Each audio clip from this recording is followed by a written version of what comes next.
Physical activity లేకపోవడం వల్ల కూడా ఏమవుతుంది? మన బ్లడ్ సర్క్యులేషన్ తగ్గి అది కూడా వన్ ఆఫ్ ద కాజ్ అవుతుంది. ఇంకో రీజన్ ఏంటి? Stress level. ఈ మధ్య స్ట్రెస్ లేనివాడు ఎవడున్నాడండి? అందరికీ స్ట్రెస్ ఉన్నాయి. ఎవ్వరైనా ఉండని కంపల్సరీ ఖచ్చితంగా స్ట్రెస్ అనేది ఉంది. సో, స్ట్రెస్ ఉండడం వల్ల ఏమవుతుంది? ఆ స్ట్రెస్ వల్ల మనిషికి బ్రెయిన్ మీద ఎఫెక్ట్ పడతది. ఎలాంటిదంటే స్ట్రెస్ వల్ల మన బ్రెయిన్‌కి బ్లడ్ సర్క్యులేషన్ అనేది తగ్గుతది. ఆ బ్లడ్ సర్క్యులేషన్ అనేది తగ్గి ఆక్సిజన్ సప్లై అనేది తగ్గుతది. ఆక్సిజన్ సప్లై తగ్గడం వల్ల ఏమవుతదని మన ఆ సెక్షువల్ ఫంక్షనింగ్‌కి ఇంపార్టెంట్ హార్మోన్ ఏంటి? Testosterone hormone. ఆ టెస్టోస్టెరాన్ హార్మోన్ తగ్గుతది. ఆ టెస్టోస్టెరాన్ హార్మోన్ తగ్గడం వల్ల ఏమవుతది?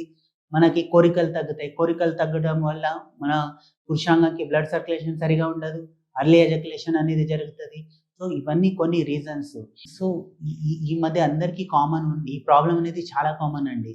సో, ఈ ప్రాబ్లమ్ వచ్చినోళ్ళు ఇమ్మీడియేట్‌గా మీరు డాక్టర్ దగ్గర వెళ్ళే అవసరం లేదండి. ఫస్ట్ మనం న్యాచురల్‌గానే దీన్ని క్యూర్ చేసుకోవచ్చు. న్యాచురల్‌గానే ఎలా క్యూర్ చేయాలి? ఫస్టు మీ లైఫ్ స్టైల్‌ని చేంజ్ చేసుకోండి. ఎందుకంటే నేను ఇంతకు ముందు చెప్పినట్టు ఈ సెక్షువల్ ప్రాబ్లమ్ అనేది కంప్లీట్‌లీ సైకాలజికల్ ప్రాబ్లమ్ అండి.